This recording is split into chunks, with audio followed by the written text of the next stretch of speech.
What's up, everybody? Welcome back to a really janky setup of Captain Cook. I'm Jerome. I'm Nick. And like I said last week, we're at Hess's house. And this is the only episode that'll look like this. If you absolutely hate this setup, I'm sorry.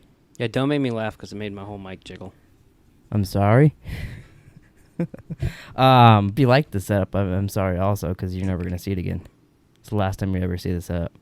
At least for Captain Cook. It's a little off, but whatever. It's really weird. But, we got our pops. We're staying We got our cooks, got our bang. We got our... What are you going to do? You got a poop-filled diaper in there? You going to throw it at me? And we're staying on course. That's the main thing. Yeah, we're not letting you guys down. You're getting your Saul in. Before we start, though, I got a question. What was it that you were telling me you had for dinner last night? Full cock. Wow. Is that what it was? No. What do you, You always want this in your butt. What is it? Full cock. Oh, yeah, that's what it is. Yeah, okay, thanks. What's your nickname? Blow my magic flute. Wow. Is that the same? That's from this episode? Yeah, they're both from this episode. Are those your only two?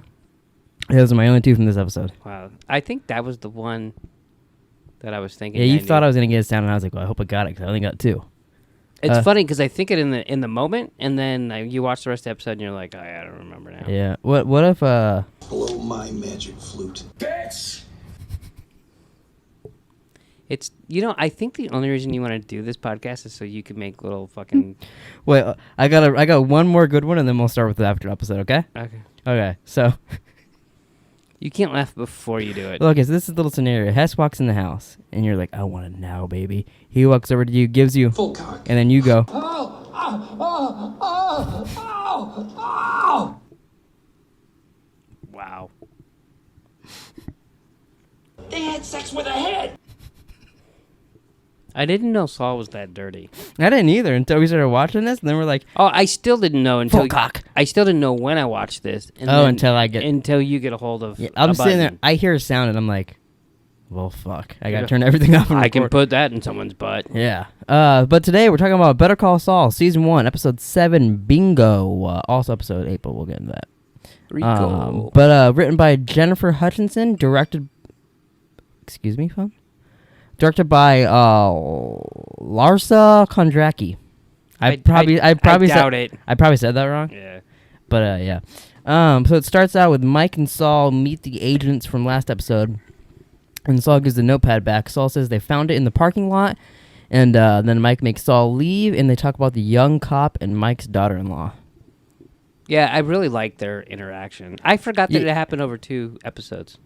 I did Like too. it just takes place right where it left I actually off. thought that lasted longer than it did. I mean, maybe they could come back to that a little more. I don't think they do. But I like that how he talked to that cop, and they were talking kind of shit about the young cop at first, and the guy's like, "Yeah, I like him though. He's just trying to make his name." Yeah, he didn't want to get caught by him, but he likes what he's doing. He's being literally the guy trying to arrest him is honest. Yeah. Yeah, so And he's like, yeah, and then basically they got nothing, and they're like, "Hey, do you want to? We're gonna talk to your daughter. You want to go talk to her first?" he's like, I got it. And Mike's like, "I don't think she'll tell you much, but that's up to her." Yeah, well, because he's already talked to her, so. Yeah, he's like, "I've read the scripts for the rest of the season, and Hey, I highly doubt that she's gonna talk to you." I don't think I'm going to prison, guys. I've already filmed a fucking show where I wasn't in prison. Yeah. So Saul brings Chuck his daily ice and groceries, and while Chuck is testing out how long he can last outside. Yeah, he's getting ready for something. Yeah. Fucking faking son of a bitch. And then Saul also drops off some of his elder law files to trick little Chuck. And he's peeping through the window, and Chuck's like, he gets a little smile on his face. And even later on, he thinks that Saul was tricking him just to organize the files, but Saul was tricking him to be like, "No, look, I'm not slipping, Jimmy. I'm doing elder law." And he needed help, and he knew his brother wouldn't be able to resist. Yeah. He even called it Tom Sawyering, I think. Yeah, at least they didn't call it another Groucho Marx skit. Wow. That seems to be their new go-to Yeah, every single that's time true. something happens. But I did like that. I also like that. It might even be the next episode. I might be skipping ahead, but like when Jimmy finds out that it is the next episode. When Jimmy finds out that they're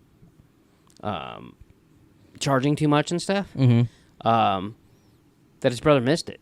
He's like, those are the ones I looked at? Yeah, and he's like, oh, you must have, I didn't catch it until, like, I was Yeah. there or whatever. I almost missed it, too. I'm gonna see if I can just balance this on my laptop. There's no how well it fucking works. way. Where was I? Oh, so Kim and Saul look at a new office. Oh, I forgot that happened. Yeah, Kim and Saul look at an office for Saul. You know, going through, and she's like, "Wow, this is really big." Really, he's like, "I like the open space." They check out one office, they go to another. It's bigger, and he's like, "Yeah, it's for my partner." Wink, wink. You want it, Kim? This was rough. Yeah. Yeah, she turns him down. Just think, if she would have said yes, You could have cut off a couple seasons, and they would have been slipping Kimmy real quick.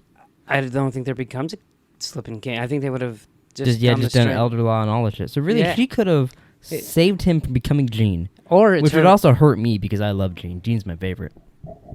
Gene doesn't even do anything. I don't know why I love those Gene scenes so much. I mean, I like him too. I'd watch a show of Gene. I like him too, but he does the least of the three people. Yeah. Hey, he called the vacuum repair guy. Can't think of his name. Yeah, I can't either. But yeah, That's about it. And he got in a taxi. and he Passed out. drank a drink and watched old videos. Yeah, he also lied to those cops too. He also locked himself We just out. recapped all. We don't even need to talk about those Gene scenes ever again. He also locked himself out of the fucking store in the mall. That's season 2, isn't it? That's I the think next so. one. I always think that's the first one. So Kim shows the Kettlemans the deal. It's 16 months instead of 30 years if he admits full guilt about it, and they have to give back the $1.6 million. There is no money. So then, there's no money. There's no, and they're like, yeah, okay, whatever. But like, this is the deal as best you're gonna get. There's no money, and they end up firing Kim. They're so clueless. Yeah, They're fun. It's a cool story. I like too how because the husband's like, oh, it's really gonna suck, but for the kids, I guess. And she's like, no, there's no fucking money. You're not going to jail. Yeah. She's like, I was gonna get the Jesse clip and I forgot again. I'll cut into it right here, Jerome. This is who he hires? What? You kidding me? This is the guy you want. This is the guy I'd hire. Oh, it's the guy you'd hire. Look, you remember Emilio? Okay, this dude got Emilio off like twice. Okay? Both times, they had him dead to rights, yo, and then poof. Dude's like Houdini. Seriously, when the going gets tough, you don't want a criminal lawyer, all right? You want a criminal lawyer. So Saul is hosting bingo for the Kettlemans, and not for the Kettlemans. For the Kettlemans. Yeah, they're all there, and they're just hanging out there. The kids are all playing bingo. No, Saul's hosting a bingo game, and the Kettlemans call him, is what actually happens. Oh, yeah. So they want him on one condition: no jail time for Craig. Think he can get that? I do not. This whole stuff with them is my Breaking Bad moment of the episode. Like doing a scam to trick them in, like having Mike go there and breaking in and watching them overnight, eating the 18 apples and all that. I think that's like a Breaking Bad moment. I think that's the closest. For those, to if this is your first time watching, we've tried to pick out a one moment that is like kind of like the only thing that would happen in Breaking Bad. Yeah, with the remote control car and stuff. Yeah, totally. Yeah, I had trouble This, finding a Breaking Bad moment, but now that you say that, yeah, you're right. this is the one show that like, because most shows are like, oh, montage is gonna happen, like whatever, but like something happens and you're like, and the music kicks in, and you're like interested in watching it, and you could watch it for like 10 minutes. Oh no, their montages are great. And it's also easy for me because I'm like, and montage, cool. I just take less notes. Oh, I'm just watching them eat apples and watch the family and they argue and shit. So it's very easy. But so they also use the retainer from a few episodes against Saul. But she's like, if we do take the deal and we want all the money back, we gave you some as a retainer, he called it. And he's like, I gotta pee. Yeah. And then he calls Kim. He calls Kim, and so he goes to the bathroom, calls Kim, makes that guy very uncomfortable while he's peeing at the urinal. Now that guy's in Breaking Bad. Oh, really? You picked up the nurse last week. Now this guy. No, I'm not picking it up. I listened to the podcast. Oh, you're a cheater. I was gonna say you have a better. Yeah. I was gonna give you a compliment and say you have a better Breaking Bad eye than I do. I do. But now I realize you're just a lying piece of shit. Listens to podcasts. You write down what Vince Gilligan says and says it's your own words. I didn't ever claim that, and I didn't write anything down. Okay, you typed it in your phone. No, I didn't. Let me see your notes. Okay. You turn your screen and it just says drums a dildo. Oh, I'm writing that down right now. No. So Kim asks Saul. Wait, you don't want to know who he is in Breaking Bad? Oh, sorry. I didn't know you actually knew that. So you did write it down, you little tallywhacker. I can't see what this is. Mark That's for next week. Don't even read that one. Breaking Bad moments. Episodes. I have no notes. The only thing I have is what the. Oh, gotcha. So you're proving me you wrote nothing down. Yeah. I thought I was really lost there trying to find out what it was, and you couldn't find it. He's with them when they build the magnet. Oh. I think he's part of the crew, and they just put him in there. So you're telling me this is gonna be really hard to find if I even have it or not. But you're telling me he's part of? Yeah, bitch! Magnets! Yeah. Oh! That's pretty dope. That's what Vince Gilligan said, and because he doesn't have like a name or anything in either one, and they're like, yep, he's the same character. That's the same universe. That's what. Didn't they do that with? There's a guy in Saul that's in El Camino, and they're like, yeah, same guy. Yeah. Like he's doing completely different things, and it has to bring strippers over. But yeah, same guy, whatever. Right. This is just a good thing. Roll me further, bitch. It's right there. I had to click it. So yeah, she asks Saul if he can talk them to go back to HHM. It's a lot to ask. Yeah, and later, it's one of those things too. This show does great comparing it to other shows. It's like he tries and fails to bring them back, and then they go there to pick up the files here in a second and all that. Mm. And Kim's like, you couldn't have talked him in there. He's like, I tried, but like, Yeah. I didn't want you. And she's like, yeah, no, I don't know why I'm getting mad at you. Like, of course you tried. You're not gonna try to steal them from me. Most shows would have had that drag on forever, and that would have been a plot point. Now Kim's mad at Saul, and it gets so annoying. Wow, I never even thought of that. But this show is like, oh yeah, of course. And they just think like humans. And Yeah. I that's what I like about the Breaking Bad in this is like they don't have stupid plot lines like that. That would go on forever in like a normal Yeah, because show. what she's I asking. imagine if this was Flash. Oh my God, they wouldn't even tell each other that they were quitting. He'd hide that he has them Yeah. for like a couple weeks. I can't let Kim know. I gotta get them to get back with Kim before they realize that they came to me. Yeah. No, yeah, he doesn't want them, first of all, Mm-hmm. and Yeah, because he's trying to do this elder law and stuff. Kim got in trouble for it, so he wants to help her out. Yeah. Which I'm glad he did because it gets a really interesting storyline here. So Howard shows Saul the Kettleman's files, and now that Kim is... actually, I think he would have probably tried to fight for them and do it normal until he found out now Kim is in the East Wing. Yeah. And he's like, Howard, how could you? See, this is actually... We've been giving Howard credit. He was a dick in this. I think these two, but at least this episode. But not to Jimmy. No, yeah, but to other people. He's a dick. And if Kim. And if you're a dick to Kim, you're kind of... Saul doesn't take that very lightly. I guess so. I mean, but- she did lose the client. Yeah, but be a homie. I liked how Jimmy goes, I'm going to need some help. He goes, yes, you are. Yep, you are. So Saul talks to Kim about that, and he keeps saying, she's like, you're fucked. You're not going to get, I know you, Jimmy. You're not going to get a better deal than I got. And let's be honest, we're not supposed to say they're criminals, but they are. Like, they stole money and all that. And he goes, there has to be a loophole. He keeps saying that, and you're like, well, there's going to probably be one. You're Saul. You'll figure it. One, he's very, very smart. Yeah. But two, he's it's going to happen. You can just tell. So Saul has Mike put the money in the kids' RC car of the Kellmans. And this was so smart. So they sprayed some kind of fragrance or some like liquid on the money. So when she touches it, it would leave a trail. And they argued with the kids, and she's like, well, I got to go put this back with the money. And then so later at night, after they're sleeping, Mike breaks in there and takes all the money for Saul. It was so cool. How many apples did he eat? Was that like 10 apples? An apple a day. No, I don't know. He was there a couple hours, but Yeah. that's such a weird little thing that they add that it's fun.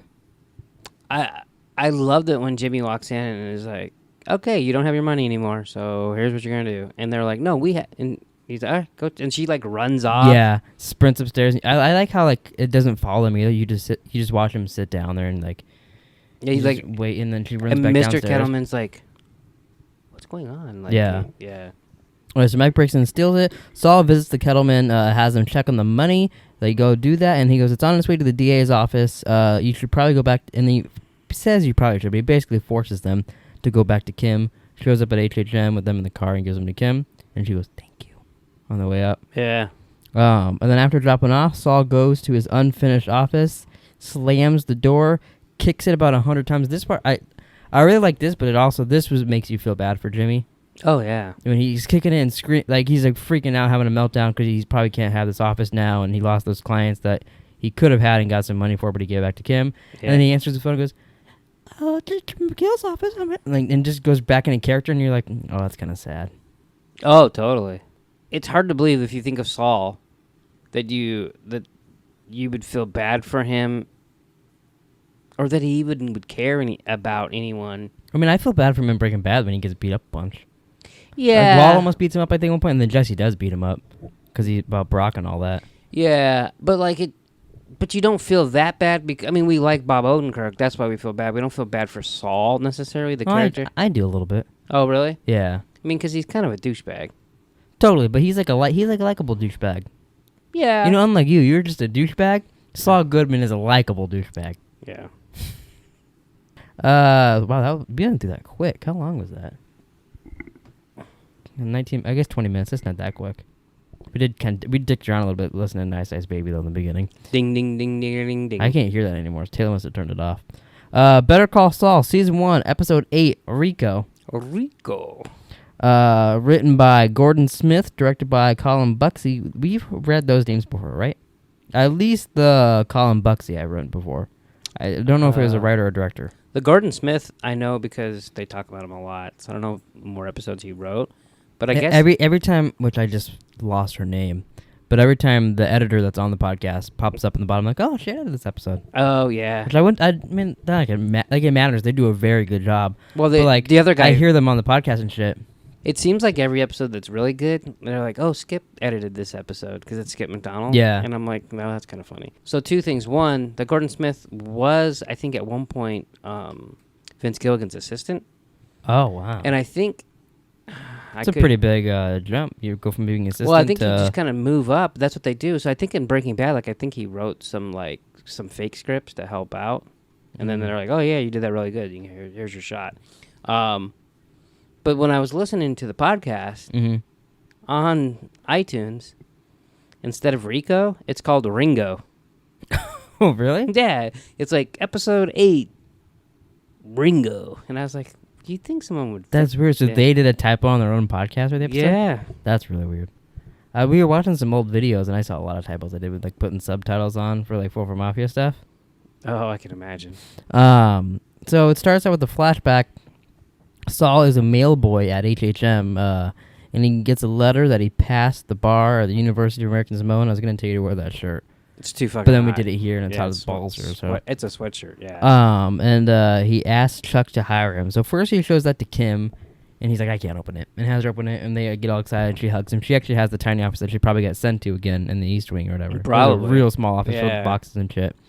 But then he goes to Chuck, and Chuck, like, he's saying nice things, but he's got to look like, I can't believe this piece of shit is doing the same job as me. Yeah, he's not sincere at all. Mm-hmm. And it's the same look like when I walk out. I'm like, you want to play Warzone? And you're like, oh, fuck. I'm like, this fucking guy drives me into the fucking... I gotta play with this guy. He drove me into a river. Yeah. Fucking... Oh, you're the bounty here. I'll save you. Can't believe I did that.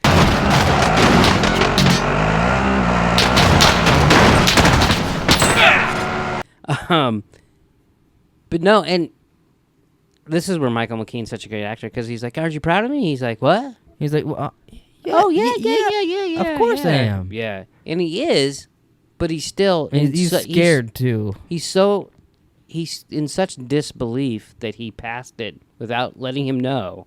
Yeah. And he knew how hard he had to work at it because he had to work hard to do it. Mm-hmm. And he's like, well, I did night school because, I didn't want to mess up this job. Like, he had a whole explanation for it, and he's like, yeah, it's no big deal. I just wanted to... And then he's like, oh, yeah, cool. And then, hey, can you hire me? For what? Yeah, that was his answer. The and you're like, rough and he's one. like, oh, here, yeah, well, I have to ask Howard, it's not just me. And he's like, well, yeah, of course. Yeah, I have to ask Howard. Mm-hmm. Or I have to tell Howard not to hire you. And Is more Howard, like it. see, and the funny thing is then, like, I don't know if I wrote that down here. Oh, yeah, so I did, so let's go to that. They have a little party for actually, wow, I wrote Jimmy here. I said I would never do that. Howard congratulates Jimmy and asks for a moment alone with him. So they kick Kim out and whoever else, the little nitwits in there. He has a moment alone with him, and we can assume that this is why he hates Howard. Because his brother's like, I've got to ask Howard, and we don't see what happens, and then the next scene is Howard being like, yeah, there's not room in this town for the both of us. Yeah. I mean, you would hate Howard, too. Yeah. And so basically Howard is... Chuck's puppet, kind of. Yeah. Or his, I don't know what. Not really a puppet, but kind of. But you think the HA should be more powerful than the McGill? Yeah. Or as Mimo would say, the Dick Dog is bigger than the Smokey. The Dick Dog is not bigger than the Smokey. Yeah. Well, I mean, I think Chuck's a way better lawyer. Yeah. So I think that's Have why you even actually seen Howard do any lawyering? No. We just see him Like, talk to people? a little bit when he talked to that judge when they were in the same. Oh, okay. Saul visits Miss Landry for the last time, or so he thinks. And she only has $43. And she keeps bringing up her allowance and all this stuff. So he's like, whatever, we'll drop it down from $150 to $100 or whatever. But he gave her some money back for it. Why don't I just keep that? Then she wants to be like, yeah. whatever, Saul. But he leaves, comes back, and goes, wait a minute, your family has you on an allowance? And she's like, no. Sandpiper Crossing, they have it on ball. And he's like, huh, interesting. I like too. And then they go inside too, and she's giving all the fun. She's like, no, it's okay. Like everyone's doing this. Yeah. And he's like, no, they're not. Two things. I like how he figures out that she's getting fucked over, and he's really helping them. I mean, help us. Yeah. Of course, it's gonna help him too because he's gonna get a big settlement out of it Yeah, eventually. but he came back and is only starting it because he's like, wow, they're fucking over this old lady. Yeah. I gotta stop this. And you know what always has escaped me? Hmm. He's saying he's not slipping Jimmy, but literally the only reason that's the lady that won the bingo last episode. Oh, yeah. You know what I mean? So that's how he's he gets going in. there because he's like, oh, yeah, she's got money and shit. But he's also is trying to, it's both. He's got to. No, but that's what I mean. He's there under false pretexts doing bingo and showing, and he's trying to get them all. Yeah. He's selling it. He's not doing anything wrong, but he's also, it's a little borderline. Yeah. Yeah. Which just kind of went over my head, I think, before. But so Saul goes to Chuck and has him look at the Sandpiper paperwork. And, that's when Chuck's like, oh, did I miss that? Yeah. But Chuck says, you know what, they're right. He's like, it's very iffy, but this could be a class action lawsuit. Yeah. So that gets Saul a little happy. Saul goes back to Sandpiper now, and because the lady, when he was talking, they showed a little tiny scene. You can't hear what he's saying, but he's talking to 10 of the old people there. Yeah. And the little receptionist gets a little scared. So now she refuses to let him in. Which just proves they're doing something wrong. Yeah, they start shredding. Or shedding. Yeah, they're shedding all their skin. Turns out they're fucking reptiles. Oh my, that'd be a crazy twist. You're like, what the fuck? How does this go to Breaking Bad? It turns into V. But so he uses the bathroom. He writes on the back of his legal notepad and on some toilet paper. Gives him some legal paper. Hey, he's like, can I use your restroom? Yeah, I got my BLM. Did I say BLM? You did. What is it now? What do you mean? It makes you have to shit. Irritable bowel syndrome. IBS. I don't think there was that. Not BLM. When he was around.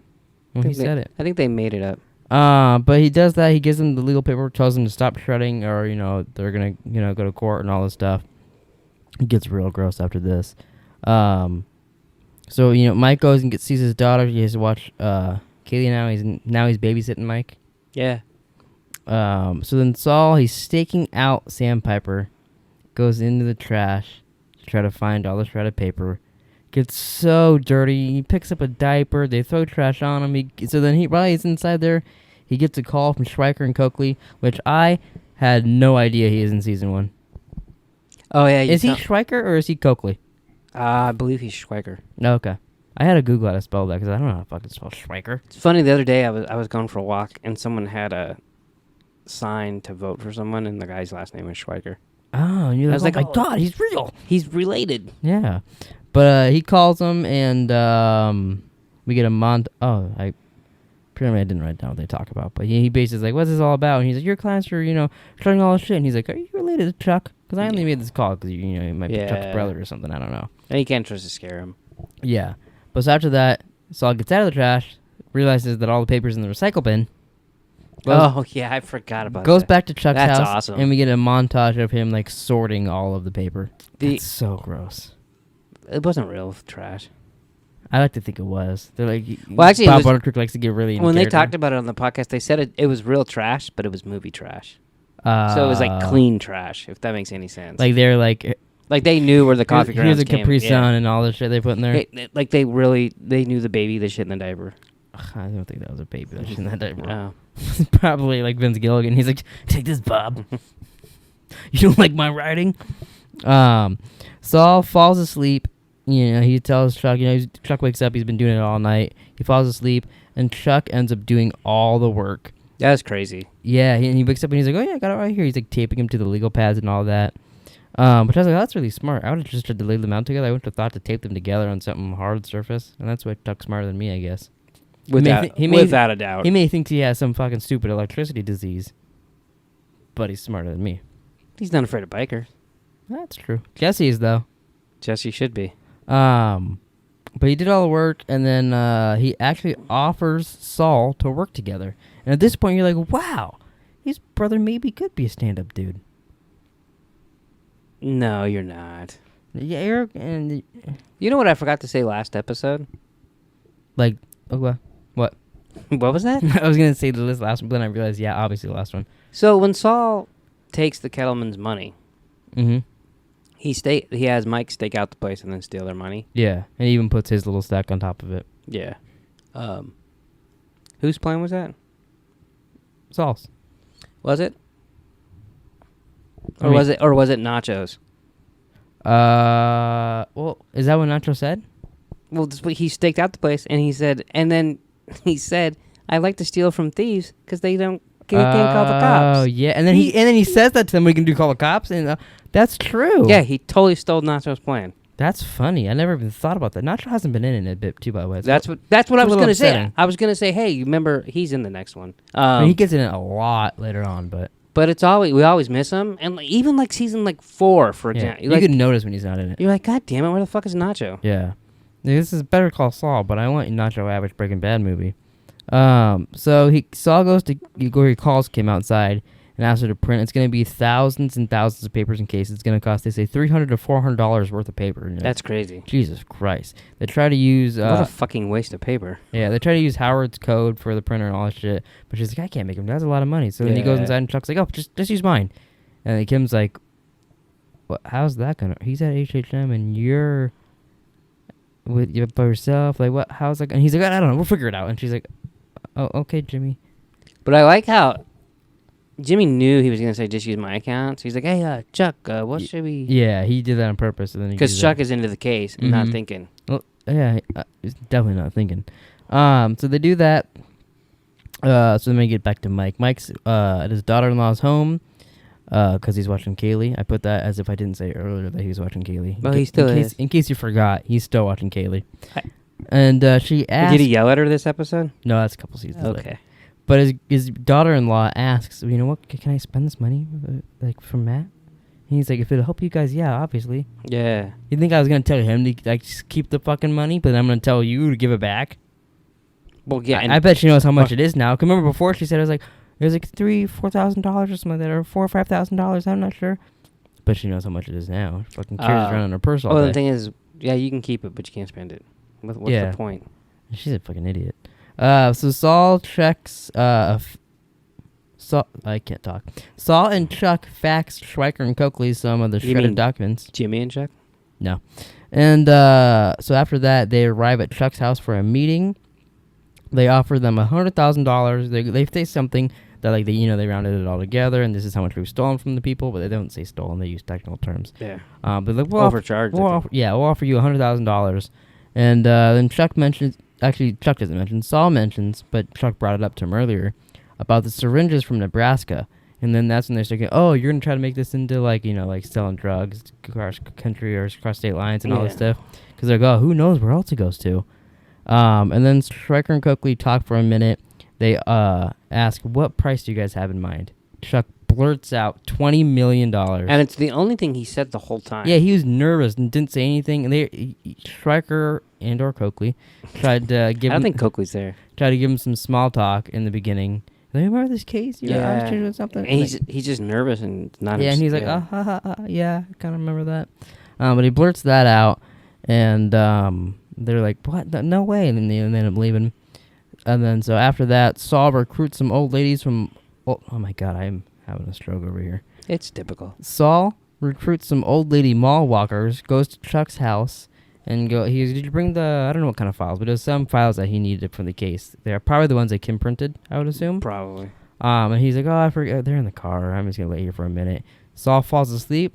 So fucking Chuck walks outside, goes to the car, and he's all fine. And Saul walks out and goes, Chuck? Yeah. And then he freezes, and he's like, oh, shit. And you hear a little zzz, as they do whenever he's going to freak out. I like it when they do that. Yeah. And then the episode ends, and you're like, you motherfucking piece of shit. I do like it. And it's weird, too, because at first you would think, like, if Saul just had his keys on him, you would think, oh, he's just, willy-nilly going out there. But he opened the mailbox, moves the phone to the side, grabs the keys, closes the mailbox, opens the car, picks up the box, and you're like, how does he not realize after this moment, oh, that's not real? Wow. Like, I think... I feel like at that moment, like, I brought up last week, if I thought I didn't have my left hand, and, like, you threw a football at me, and I went, I'd be like, oh, shit, I do have a left hand. But maybe I'm just, like, a rational thinking person. First of all... If I I can catch a football. No, not with your left hand. Want to try? Yes, I do. Do you have a football? I'll throw Jimmy at you. Toss Saul over here, just slightly. Not fucking hard. This isn't Saul, this is Jimmy. It's Saul from Breaking Bad. All right, keep talking. I'll do it surprisingly. No. What? I don't like that. Just toss it. No, you made the dogs bark. I made him bark. You didn't catch Jimmy. I hit him, though. And I felt it with my fingertips on the hand that I thought... It's slipping Jimmy now. Yeah, on the hand that I thought didn't exist. Now I hit him. I don't think it exists. I think you proved your point wrong. All right, well, I think it's time to fucking wrap this up. You're starting to ramble. You're starting to ramblings. Wow. I need more stickers. Don't have enough stickers. Biznatch. It's always over when you start hitting buttons. Isn't over until the fat lady... Dings? Yeah. It's weird. But yeah, so thanks for watching, everybody. Oh, wait, hold on. I forgot to do this. Thanks for watching, everybody. Please like, subscribe. This was a weird one here with this setup. If you didn't like it, it's Nick's fault. So, yeah. Why is it my fault? I drove over here. I fucking...